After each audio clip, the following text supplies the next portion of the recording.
This is RTV6 News at 11, working for you. A Storm Team 6 alert. If you've been outside or even looked outside, you already know we're back in the snow zone as we begin a new week. Now at 11 o'clock, what you need to know as you get ready for the Monday morning drive. Thanks for joining us. I'm Nicole Griffin. We have team coverage tonight. Chief Meteorologist Kevin Gregory is testing the elements outdoors. But first, let's get the updated forecast from Storm Team 6 meteorologist Kyle Mounds. Kyle, from 6 o'clock until now, things outside look much different. Yeah, Nicole, we're now coated in several inches of snow here across central Indiana. And as you can see on Storm Team 6 radar, it continues to come down. Now, your eyes probably go to around Bloomington, Bloomfield, and Bedford. That's where temperatures hovering right around the freezing mark. We have had some reports of a little bit of freezing rain mixing in, so some extra slick conditions certainly going to be possible on the roadways there. The rest of us still dealing with snow and still some areas of moderate to heavy snow around Shelbyville, northern portions of Johnson County, also around Hancock County and northern portions of the city, back through northern Hendricks County. Just some of these pockets here, and then it gets much lighter as we work our way to the north. Some light snow showers around Kokomo, some light to moderate snow around the Marion area. So here's how it all winds down during the overnight here. We'll go to about 2 o'clock in the morning. We start to see that dry air, the back edge of the system around Bedford and Seymour. And really between about 2 and 5 a.m., we really start to get rid of this snow. We still could have a little bit of that freezing drizzle, though, going into the morning. When it's all said and done, a good chunk of central Indiana near I-70 is going to have 3 to 5 inches of snow, possibly a couple of areas a little higher than that, 1 to 3 inches north and then to the south. Right now, as we look at a snow-covered Monument Circle, we've got 30 degrees with that east breeze right now at about 10 miles per hour. So out the door in the morning, again, we're not going to have any snow, but possibly some of that freezing drizzle with cloudy conditions and temperatures that will hold right around 32 degrees. Make sure you got the Storm Shield app ready to go. You're going to need it again tomorrow as we've got another round of wintry weather coming our way, and also the RTV6 app. We've got about 40 school delays already there and on the IndyChannel.com. Chief Meteorologist Kevin Gregory has been out in that snow this evening, and he joins us now with more. Kevin? And Kyle, downtown, you could measure visibility in blocks, maybe 4 or 5 blocks as you look down Meridian Street, but you mentioned all the school closings, and there's the reason why. Treacherous conditions on the roadways. The last count, almost 200 property damage accidents in central Indiana. Let's talk about snowfall. This isn't snowfall totals. These are snowfall reports because it's still snowing. We've had almost 4 inches of snow in Indianapolis, and as Kyle mentioned, it won't wrap up here for a little bit. Several more hours of snow. If you were driving, treacherous. If you were just walking and out to enjoy the snow, beautiful. Snow, heavy at times, shrouded the view of Monument Circle. It's hard to tell what the main attraction was downtown tonight, snow or lights, but lots of people were out. We live downtown and saw it was snowing heavily, so we thought we'd walk and see the lights on the circle. So who likes it more, you or? This is Getty. She's hit or miss. While the steps were slick, the horse-drawn carriages had no problem with traction. Tell me about the ride in the snow. It was absolutely wonderful. We went through Lockerbie Square and saw the houses. We loved it. While it was fun to stroll in the snow tonight, a challenge awaits in the morning.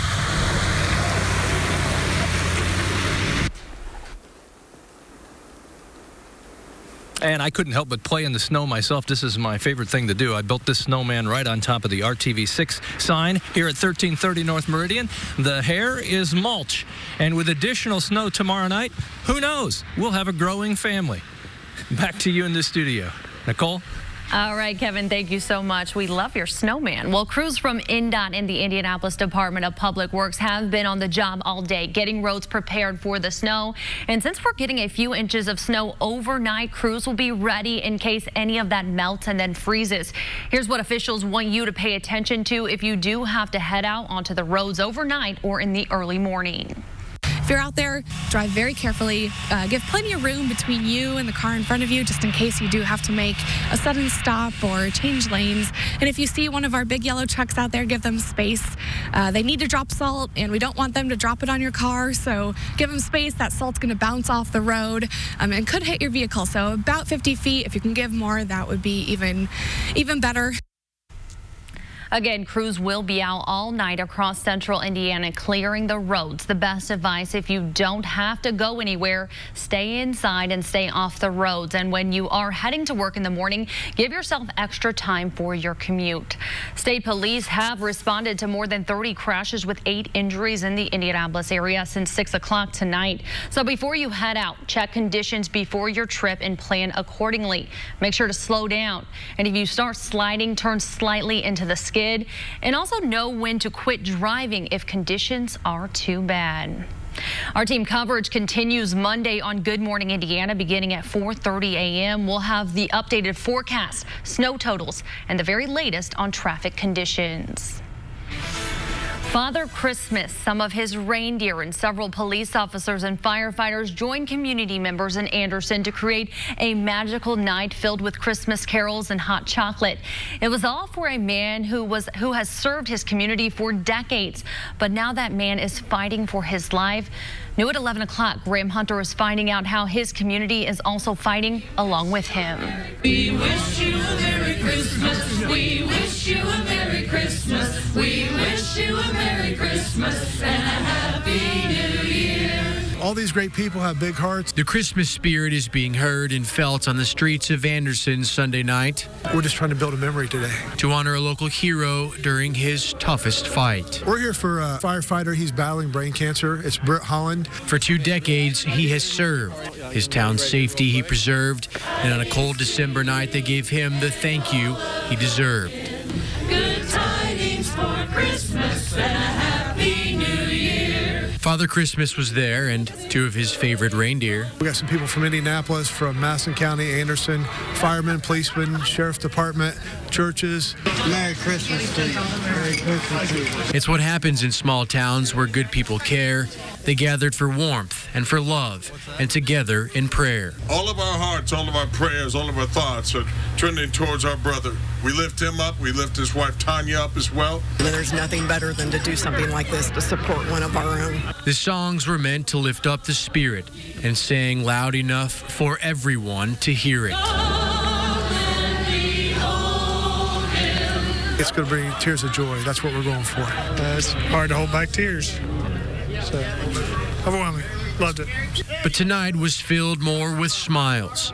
Even Cousin Eddie stopped by for a while. Probably the reindeer eating up all of our area that we didn't weed eat. Holland's life lived in service is worth all this praise. To be surrounded by family and friends for the holidays. This is awesome. This really says a lot. Working for you in Anderson. I appreciate everything everybody's done tonight for us. Graham Hunter, RTV6. Great story. Thank you, Graham. New tonight, an Indiana appeals court has overturned a Washington County man's murder conviction, saying police failed to honor his Miranda rights. Joshua Reisinger was found guilty but mentally ill after a 2017 fire at his trailer killed a homeless man. He appealed, arguing the trial court wrongly allowed statements made to police after he said he was done talking. The Indiana Court of Appeals agreed. Reisinger's attorney says the court's decision is essential to affording people their right to remain silent. A developing story tonight out of Bloomington. Indiana University is investigating an incident at a fraternity. The school says the alleged incident happened Friday night at Pi Kappa Phi fraternity, and it involved a physical assault along with anti-Semitic and racial slurs. Pi Kappa Phi has been placed on an organizational cease and desist, meaning its members cannot host or participate in activities at the fraternity while the investigation is ongoing. A search warrant has been executed and the victims have been interviewed. Detectives are now working with the Monroe County Prosecutor's Office and their federal partners.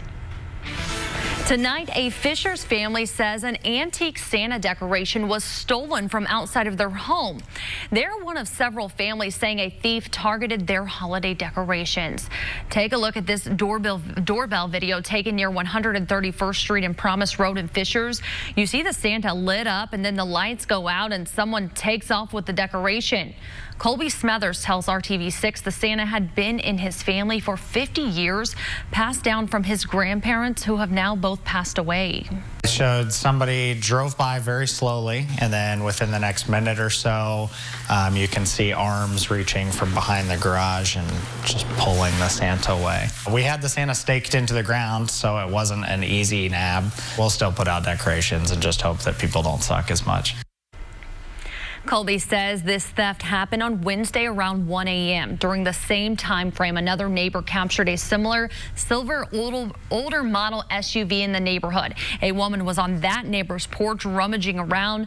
2 other posts have been posted on the Nextdoor app claiming their decorations were also stolen. We have reached out to Fishers Police to see just how many people have been targeted.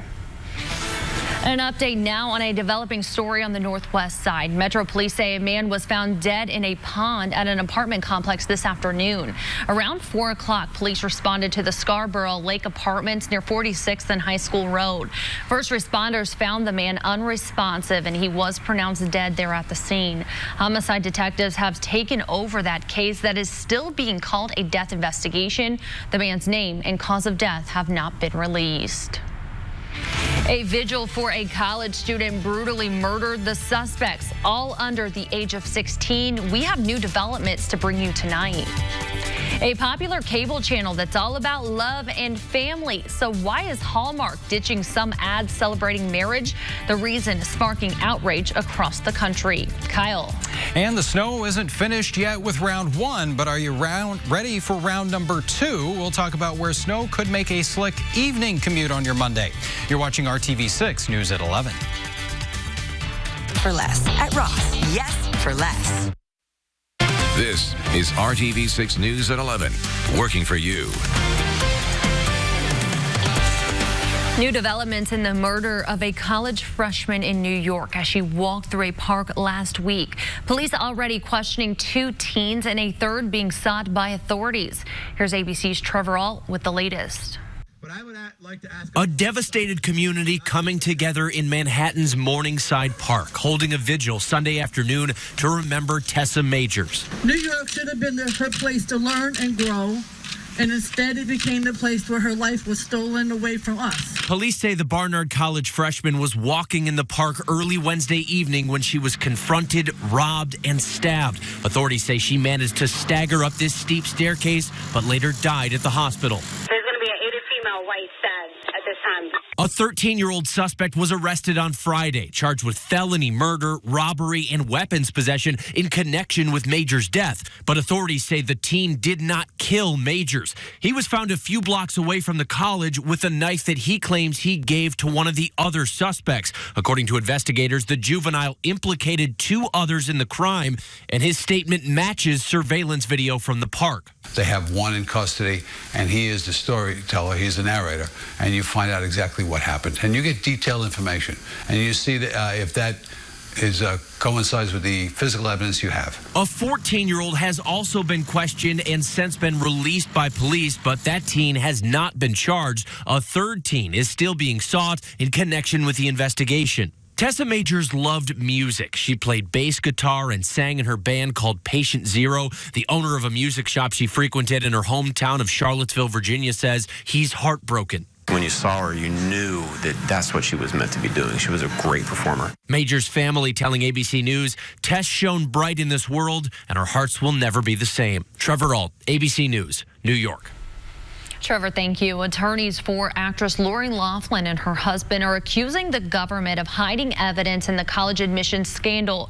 Loughlin and husband Massimo Giannoli are accused of paying $500,000 to a fake charity to get their daughters into the University of Southern California. The couple now says the government appears to be concealing evidence that could help their case. Their attorneys say the evidence shows the couple believed their payments would go to the school for legitimate, approved purposes. Loughlin and her husband have pleaded not guilty to the charges. Now to a kissing controversy. Wedding planning website Zola has cut ties with the Hallmark Channel after its ad with a same-sex couple kissing were rejected. Zola says it had an agreement with Hallmark to air 6 commercials during the holidays. Most of the ads feature a same-sex female couple along with heterosexual couples, but a conservative group called 1 Million Moms published a petition with more than 40,000 signatures asking Hallmark to reconsider airing commercials with same-sex same-sex couples. Hallmark says it decided to pull the commercials because they were becoming a distraction.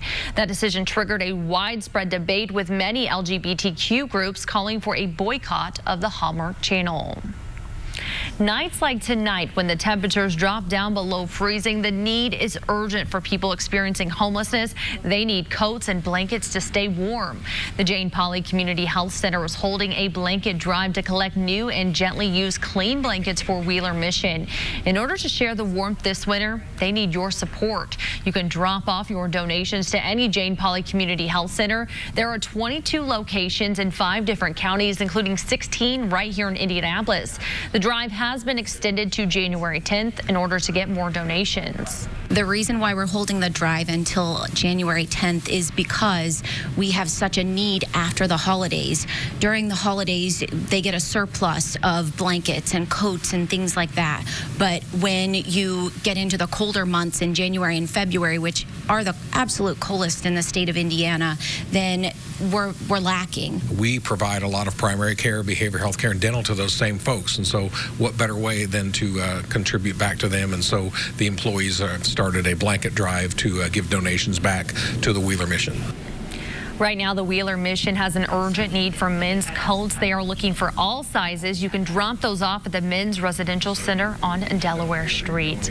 And Kyle, tonight is one of those nights you definitely need your coat. I know the two of us were not looking forward to going out, scraping off our car and driving home. It's not good. Yeah, it's cold out there, and this has been one of those heavier wet snows that just kind of melts and makes everything feel kind of wet out there.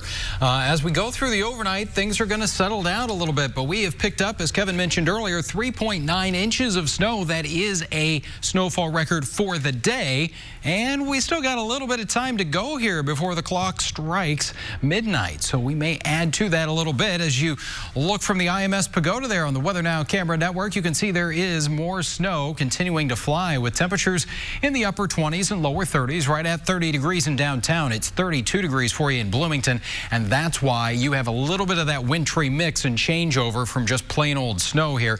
That extends through the Bedford area, also around Bloomfield and Greene County and Spencer. We work our way a little more to the north, though, and we're right back into the snow, and still some of those moderate to heavy bands, especially as we work our way along the Marion and Hamilton County line through Newcastle as well, and Shelbyville getting in on some moderate snowfall. This is all continuing to lift off to the north and northeast, so Tipton going to get back in on some of that steadier snow as well.